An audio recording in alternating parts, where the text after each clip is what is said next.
Welcome, everybody. Day 2 of IMS Ibiza, and welcome Danny Howard, the one and only. Thanks. How are you doing today? Yeah, good. I'm glad that there's some people come. Thank you. Absolutely. Today we're really excited to be sitting down with you. My name's Farah Nanji. I'm a lecturer at Point Blank, which is a music school in London, and we offer degrees in music production and many other subjects. I'm also an artist and podcaster.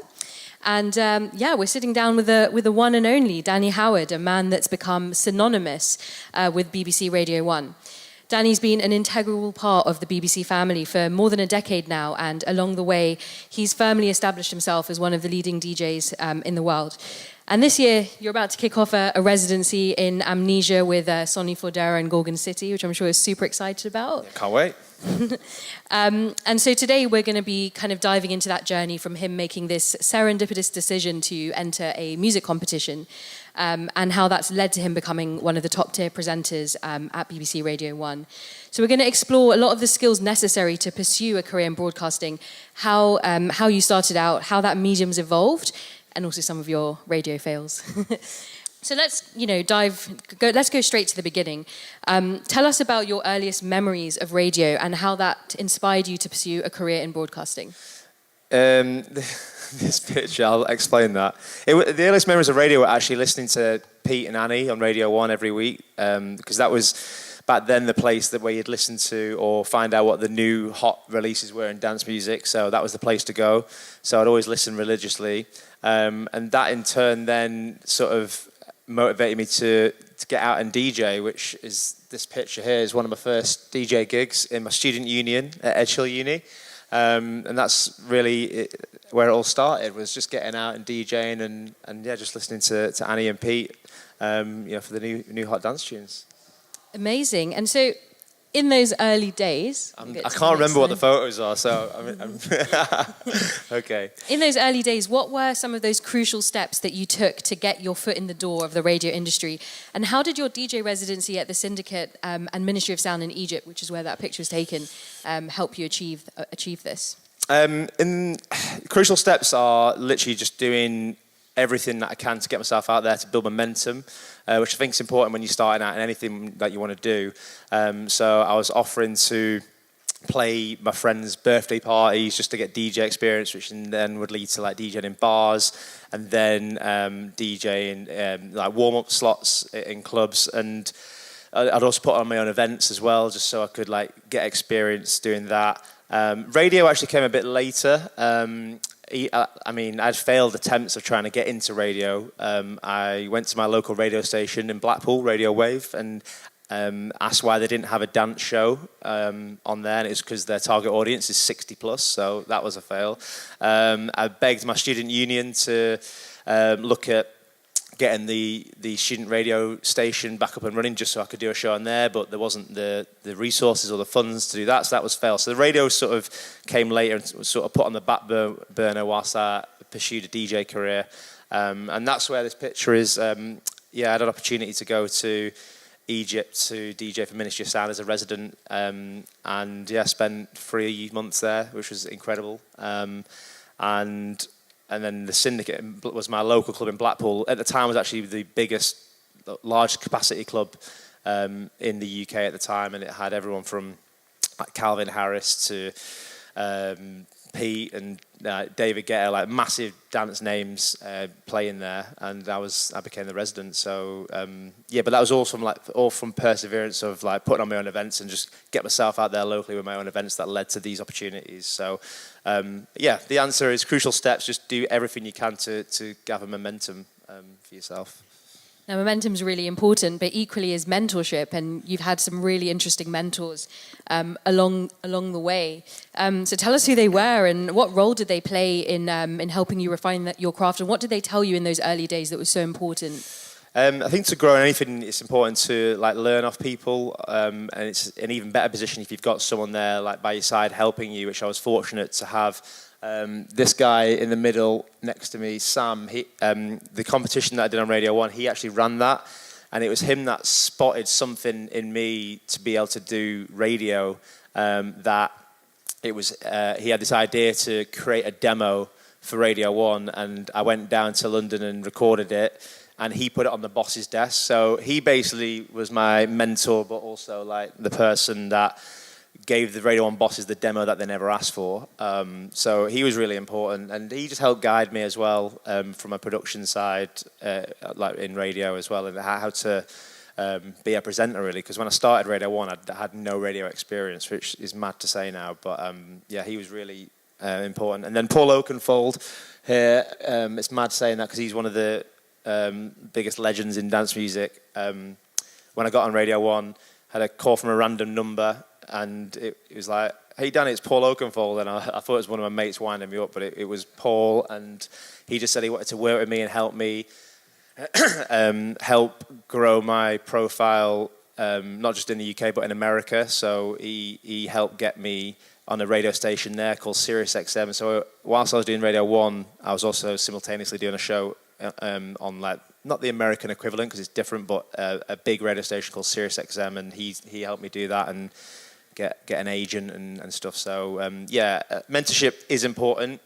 but I think that only kicks in properly once you get yourself to a certain point of your journey. You know, because these guys couldn't have made those calls if I hadn't already gathered that momentum that we talked about. But equally, I think, you know, there is a space for people to actively go out and seek that either way, if, you know, to get those opportunities. And so the first ever radio show at BBC One, do you remember it? And do you remember how different your approach was to curating the show to how it is today? Yeah, so the first radio show I did on Radio 1, the music was programmed fully by the music team, so that took the pressure off. And I regret wearing that jumper, by the way, because this picture haunts me every time I have an anniversary at Radio 1, but that's my first, about 10 minutes before I'm about to go on air. Oh no, there you go, 40 minutes before I was about to go on air. 4 p.m, live Radio 1. Obviously, I was very nervous, and I remember my producer getting me these tea bags called Moment of Calm, because she thought that would really calm her nerves, and we had to have one of those every week before the show until I finally got comfortable with it. Yeah, I remember the links, the bits where I talk in between the tracks, just writing it out as a script, and I had a thick script like that, and every single thing I said was scripted because I was just so nervous about messing up.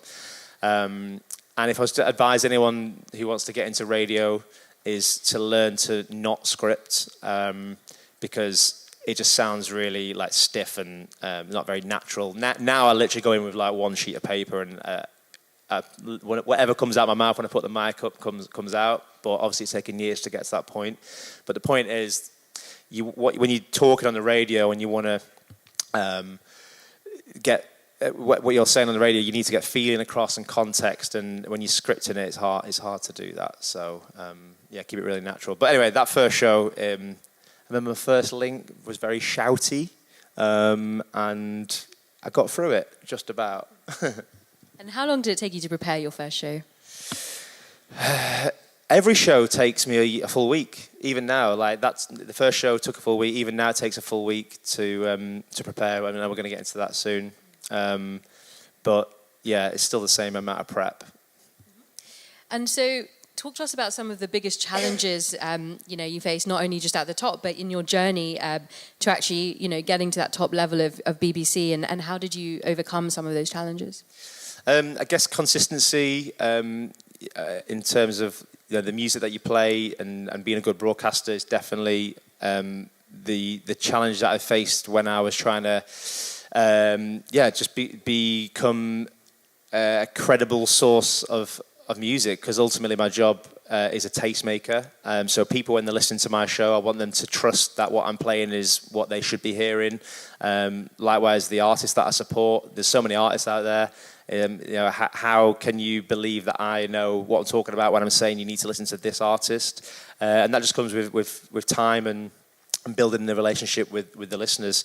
I guess the biggest challenge that I faced was when I did dance anthems on a Saturday. I did that for 5.5 years, and that show is all about playing the most mainstream dance music, and that's out there.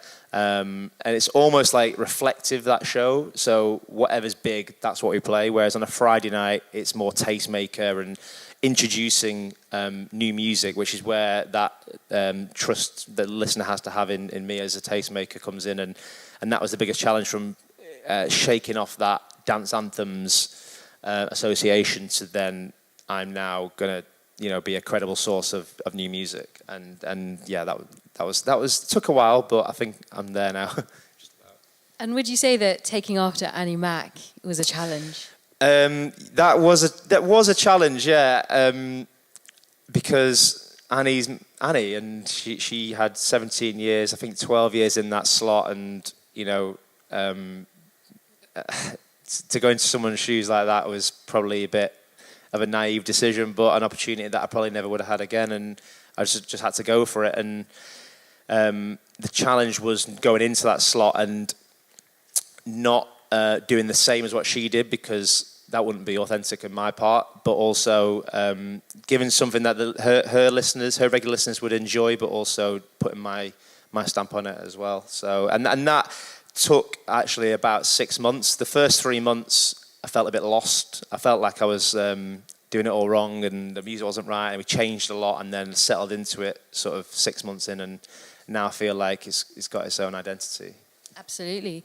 And so apart from the music obviously being always on point, what are some of the other selections and criteria that comes to your mind when you're selecting new artists or artists in general to showcase on the show? So I'll just talk about the remit of my show is to play the biggest new dance music, whether that be the artist profile or if a tune is big and has got the potential to go all the way. So I guess we're just looking for obviously music that has originality, obviously, sounds big, has all the energy that you need for a Friday night, and of course across the track selection we look for, we have to make sure we're diverse and we're representing all artists, and yeah, it's a real sort of puzzle to put together, and it's a long process, but yeah, those are the things we look for, basically quality of music, and yeah, if it will sound big on a Friday and has the energy. And do you do a little bit of research on the artist brand? Yeah, always, because I think if you're gonna play an artist on something like Radio 1, you have to you have to do your due diligence and make sure that the artist has got ambitions to grow a career, and that you look into the background of what they're about and get to know them, because I guess when you're playing a track on the radio, I want to be able to tell the audience who might have not heard of a new artist who this person is and what makes them interesting and why I should listen to them, and just tell a bit of a story, really, and that's what we're looking for. I think if you've got two tracks that are neck and neck, and I look into both artists and one artist has more about them than the other, probably will go for the one that's got the story and got the clear ambition to become something bigger. Do you ever communicate with them before or at any point in that journey? Sometimes, yeah, because some artists obviously send tunes direct. I do try and give feedback a lot because I think it helps. Even the big artists still appreciate and still want to know when they're going to get a track played on Radio 1. So, yeah, there's pluggers who are the people that promote the tracks on behalf of labels and artists that we have relationships with and we deal with every week. And I always try and feedback it, even if it's just saying that we're going to play it. Sometimes I'll try and give more feedback than that because I know it means a lot to the artist and to the labels. So, yeah, communication is important. Definitely. And of course, the BBC is the BBC. It's such a huge institute. And so I'm really curious to know how you balance, creativity as an artist, as a DJ, and the commercial maybe pressures or success that comes with your work, and how that balance has evolved over time. It has been tricky, actually, because obviously a lot of people know me from my Radio 1 show and what I play on Radio 1, but at the same time, I'm like parallel to that, I'm also a DJ, and I think a lot of people would be not surprised, but sometimes people are surprised when they turn up to a gig and they're not hearing me play what I play on the radio. It's not completely different. Obviously, there are crossovers, but it has been a challenge. But I guess the power of Radio 1 is a platform for me that obviously gets my name out there and helps me get out as a DJ. So it definitely benefits, but I've just got to make sure that when I'm DJing, I'm playing what I want to play, and hopefully over time people will come to know the sound, which I think they are. Yeah, no, absolutely. So let's talk a little bit about, the audience. How do you approach building and maintaining that relationship with your listeners? And what strategy does the BBC use to kind of cultivate a very highly loyal and engaged audience, especially when there's such a minefield of content there to navigate from, these days? I know. I think the only thing you can do is just make sure that you are, I said it earlier, just being consistent and you're putting out the best radio show you can. I know it's a cliche when you're saying you're only as good as your last song, but I really believe that every time I approach a radio show, it's just like make sure that show is as good as it can be, and it's got the best tunes in, and that's how you develop a relationship, because people subscribe on BBC Sounds to the show, or they'll actually tune in live to listen as part of their routine, and as long as you're delivering every single time and not just phoning it in or throwing it together, that's what's going to get the trust. Obviously, you got to use social media, so being really active on there, which I don't need to say to you guys, everyone knows it. So that's how you keep it engaged, really. And also being out and about DJing and playing, getting my face out there really helps as well, because people sometimes don't even know what I look like when they hear me on the radio. So getting out and DJing and being about as much is really important. And talking about, evolving, radio as a medium has, of course, changed and evolved so much over time. But yet the BBC has held its, incredibly strong and position in that field, and is, of course, a leader in the radio space. But there's also a lot more shows and other media formats to compete with now that the barriers to entry are so much lower than they once were.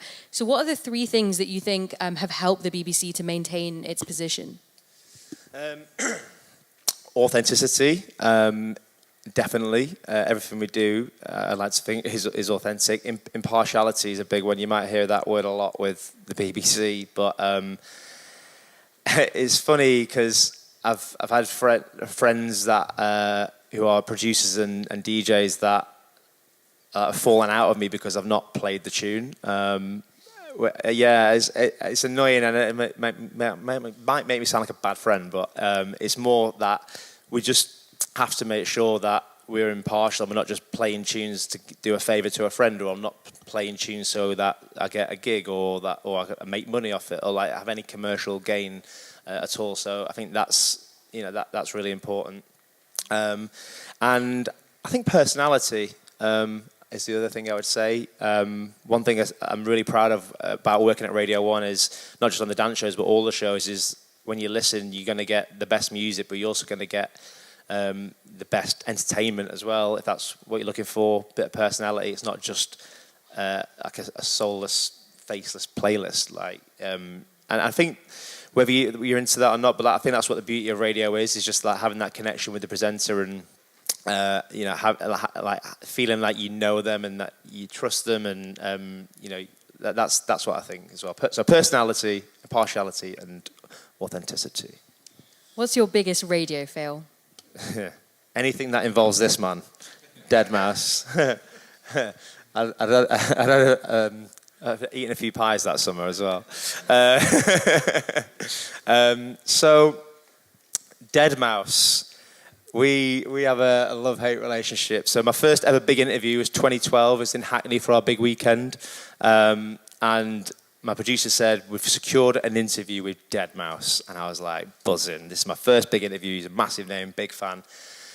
And it's going to be on his tour bus. And I was like, wow, this is incredible. So went on his tour bus, sat opposite him about the same distance we are now. And he lit up a cigarette and he's like smoking, like blowing it in my face. And I was like, just let that go. And then, the interview was a disaster. He was swearing. He wasn't very forthcoming. He told me to Google one answer. He's like, Google it. I was like, okay. And as a new presenter, like 3 months into Radio 1, with hardly any experience, that was quite hard to deal with. Traumatic, actually. And I came off the tour bus and his manager said, well, don't worry, last week you made another radio presenter cry. So I was like, okay, well, at least that's something. But the fair to say, the interview didn't air. And then about 5 years later, the opportunity came up to interview him again. But it wasn't on the radio, it's for BBC Introducing Live. So it was like a panel like this. and it was the big headline like interview. You're going to interview Deadmau5, and I was like, right, he's not getting me this time. And it was recorded, and he did. He got me again. I guess the learning that I've taken from this is with someone like him, how's the nice way of putting it? He's just an awkward character, and he knows that, and you're going to deal with awkward characters, and he's not just being awkward for the sake of it, he just is. But that particular interview, BBC Introducing Live, it was an hour interview, and I had 30 questions, and I thought, right, 2 minutes or so per question, that should be enough. And he just literally whizzed through all the answers, giving me nothing. And after half an hour, I'd run out of questions. I had to wing it for the last half an hour. But so that was a bit of a fail. But the learning that I took from that was just maybe over prepare. So if you are doing radio, want to get into radio, if you're doing an interview, prepare more questions than you actually need. And did his team ever say anything about not airing the interview in that process? No, but because they knew how bad it was and how upset I was with it. Fair enough. Now you touched upon earlier that it takes a week to prepare a show. So can you kind of walk us through that typical week in the life of a BBC Radio 1 presenter? Yeah. Okay. So Monday and Tuesday is when I go for all the music and listen to all the promos that come in. Everything gets sent across then, and then we have a Google Doc grid that me and my team share, and we all throw suggestions into this grid in no particular order, just music that we like. And we then have a music meeting on Wednesday to discuss what's going to make it into the show. And then we have a list of recurrent tracks, which is all tunes that we've already played before. What do we want to play again? What do we want to keep supporting? And then we put it into an order that makes sense in terms of... so like earlier in the show, the first hour will be the more commercial, mainstream, bigger tunes. So like your Calvin Harris's and like Eliza Rose, Ella System, all the big like mainstream dance tunes. And then hour 2 will be more like the newer stuff. But I wanted to sort of show how we put it together. So the first hour is 2 half-hour blocks.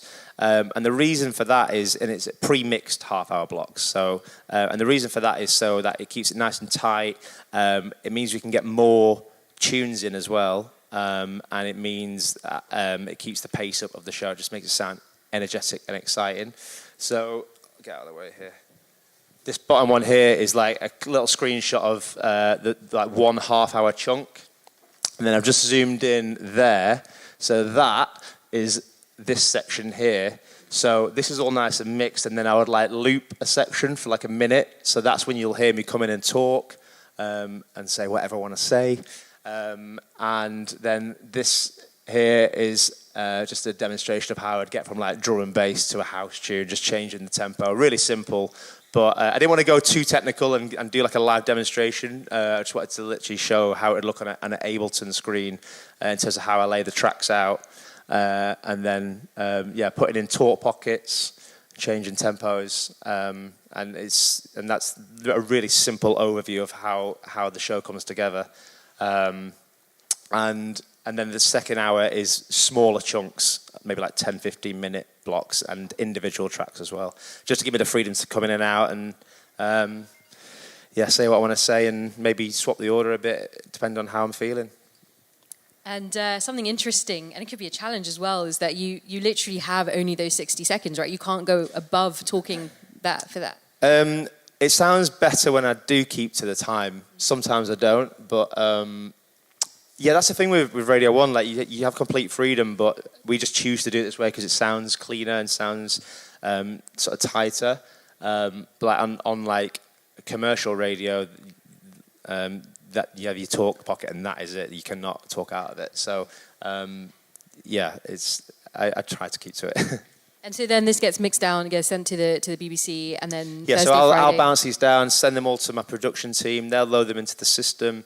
And then I'm literally just like putting the fader up of one of the blocks, hit and play, and then just reading the messages that are coming in, looking at the tunes coming up, thinking what I'm going to talk about, making notes, bullet points. Because I think when you're doing a link, it's important to at least have some idea what you're going to say. I know I said earlier whatever comes out my mouth comes out, but that was basically saying that I don't have a script. It's more when you're about to go into link, just like have an idea of what you want to cover, and also know what your out is going to be. I think that's some really important advice that I got when I first started, is know what the out is, because even if you're waffling on and you don't know what you're saying, you know what the end point is. So that's a good bit of advice I would like to recommend. Amazing. And actually a question I'd love to ask you is, do you get more listeners listening back through the actual iPlayer, or is it more listeners now, tuning in live to the show? Live to the show, there's still about 1 million, which scares the shit out of me when I think about it. On BBC Sounds, it's growing fast. Like obviously the way we consume content now and the way we listen, on-demand listening is definitely on the rise, and our boss definitely reminds us of that every year when we have our presenter meeting. But ultimately, people still listen linear and live the most. Interesting. So as you look back on it all, more than a decade now, and I'm sure there's been so many memorable moments along the way, but what's the one thing that really stands out to you? So many moments. The artists that I've had the pleasure of interviewing, Carl Cox, my DJ hero, he came on the show. We did an interview, did a back-to-back, interviewed Avicii, all these big names, and but this moment will always be the one that I think back to when I've one day left Radio 1. I think back to my time. This will be the photo that I always think of. So this photo is actually used quite a lot. If you Google Radio 1 Ibiza, this one comes up a lot, because as you can see, it's quite epic. It's when we did a Cafe Mambo. We set the stage up on the rocks, and this is actually during my back-to-back set with Camel Fat. And yeah, it was, I don't know how many people are there. I think we scheduled for maybe like 5,000 to turn up, and I think there's about 8 or 9 on there, because you see it just goes all the way up there, and yeah, it was just an incredible night. And when we do Radio 1 Ibiza, it's always special. That year particular was. So knowing everything that you know now, what advice would you give to someone who's considering a career in radio, and how can they best prepare themselves to set up for success? Is just to, like we said earlier in this chat, like create momentum for yourself. One thing I did do actually that I didn't mention was I used to do DJ mixes, but like as a radio show. I wouldn't do like a full radio. I'd like do like a little bit of talking at the start, maybe the middle and the end. So it's like a music podcast in a way, and that's one way I would recommend to do that, because obviously you've got like Mixcloud, SoundCloud. Anyone can upload mixes now. I would definitely start doing that. And just share it on social media, get your friends, family, anyone that'll listen to it, and basically just make a start, and also maybe like community radio, online radio. Look to see if there's anything that you can get into that way, and yeah, that's what I'd say. Just get up and do it, basically. Amazing. So we have one final question before we move to audience Q&A. But how do you see the future of radio evolving? It's obviously gone through a humongous shift in the last couple of decades. And what role would you like to be a part of in that evolution? I see radio... Oh, this picture, amazing. I think radio still is important as much as it always was in terms of breaking artists and new music.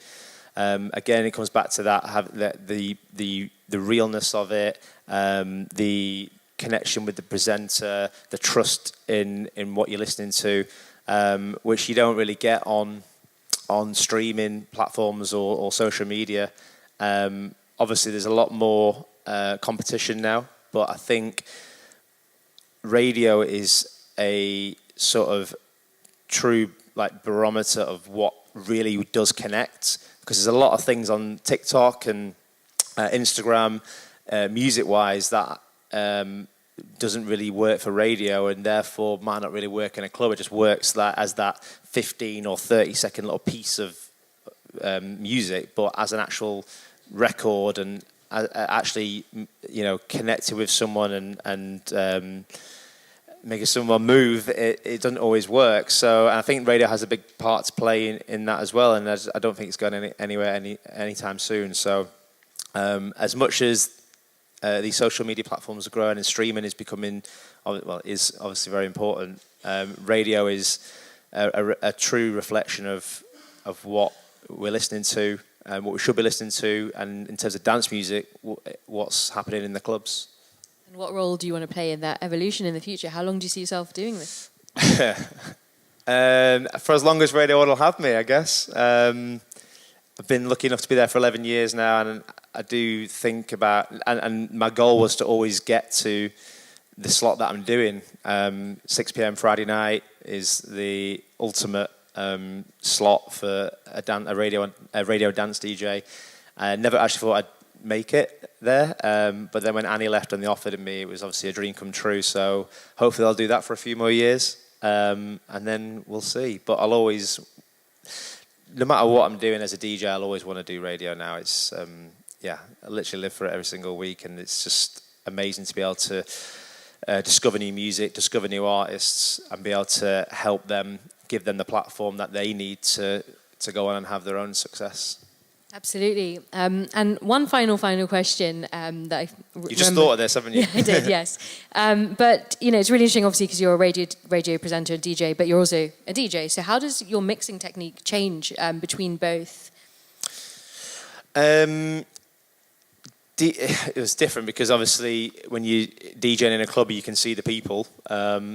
Radio is just about keeping it tight and quick, so you won't have long transitions with radio.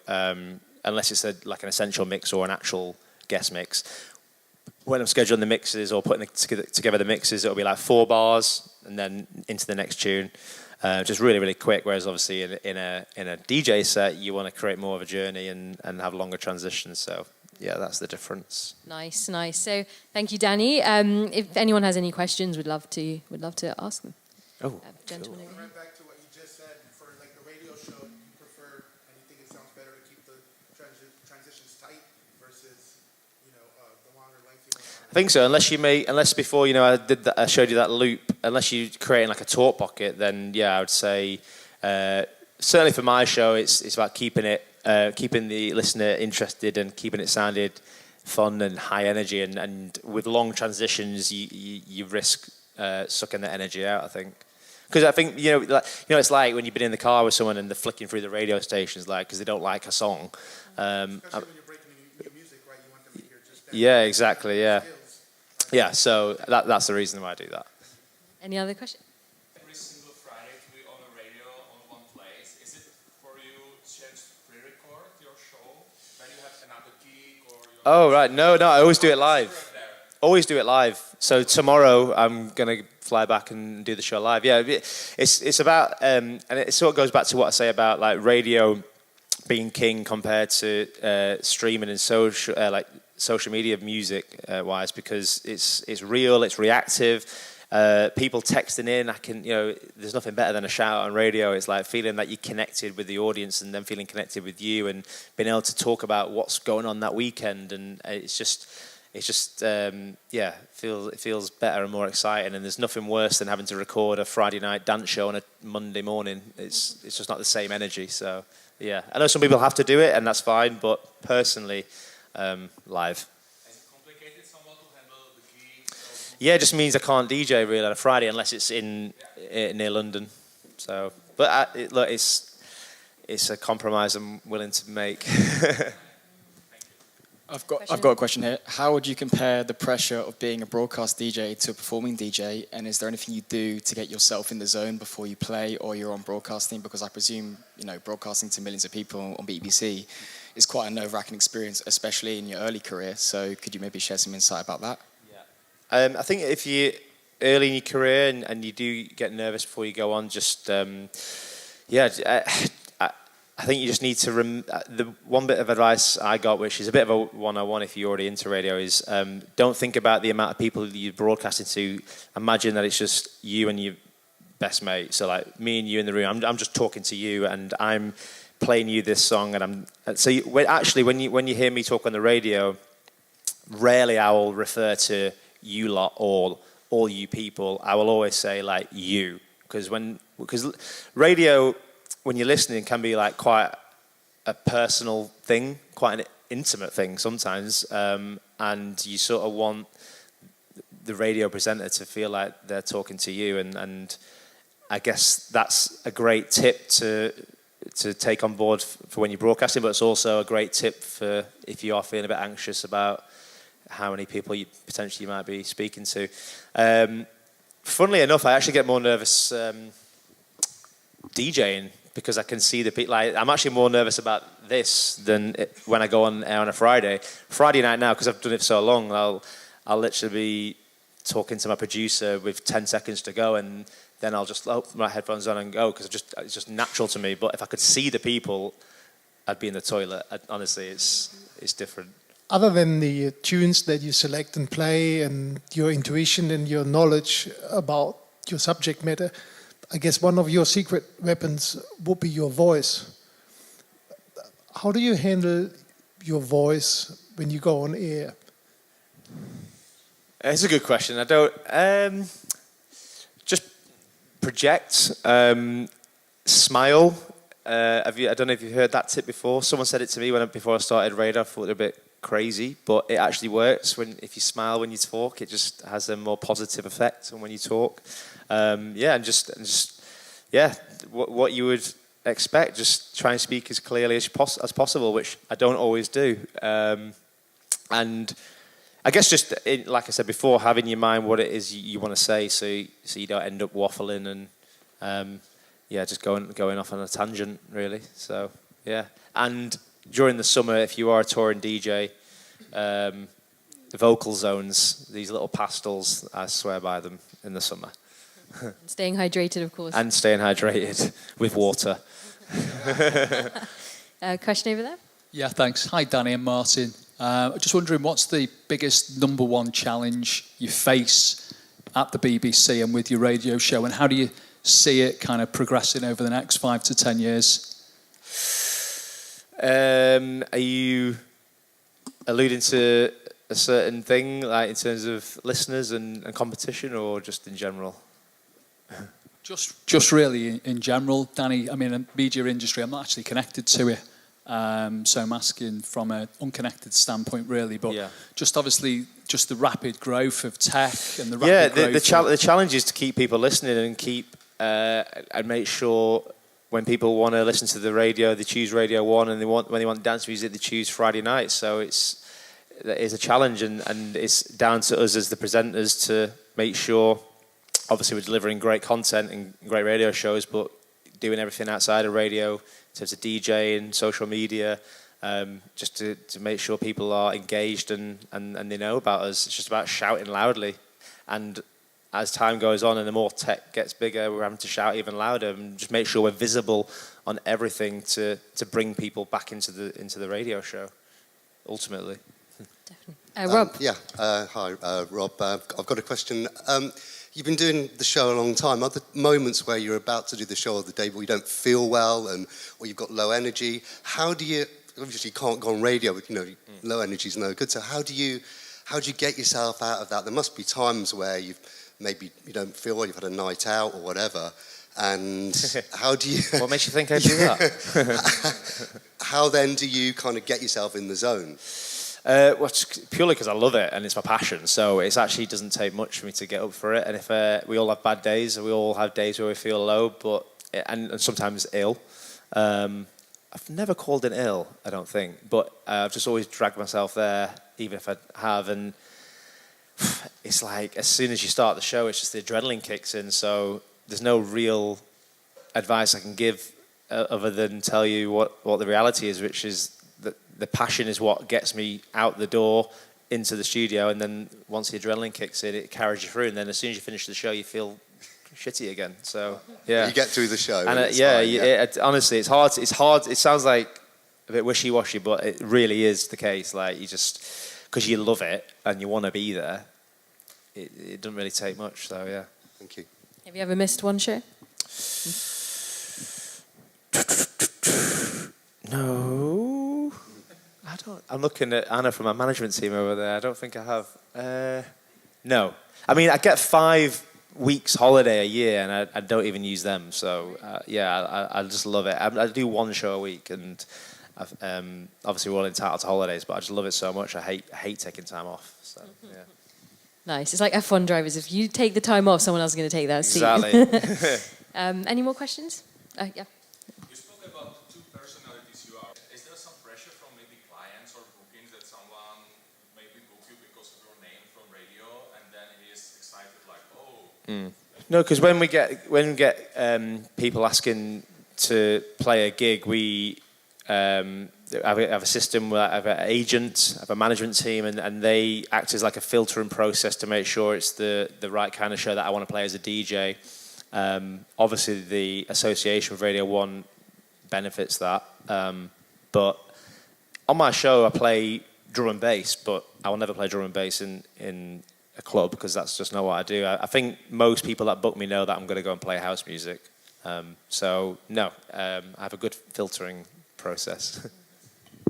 Amazing. Any more questions? We've got a couple more minutes. Down the back, and then we'll come to you. Hi, Danny. Hi. You were talking a lot about how, like, the responsibility you feel towards your audience and your listeners. So I was just wondering, like, maybe even percentage-wise, what do you feel is more important, especially having a Friday night show where people are getting ready to go out? Is it introducing them to new music, or is it just getting their weekend started properly?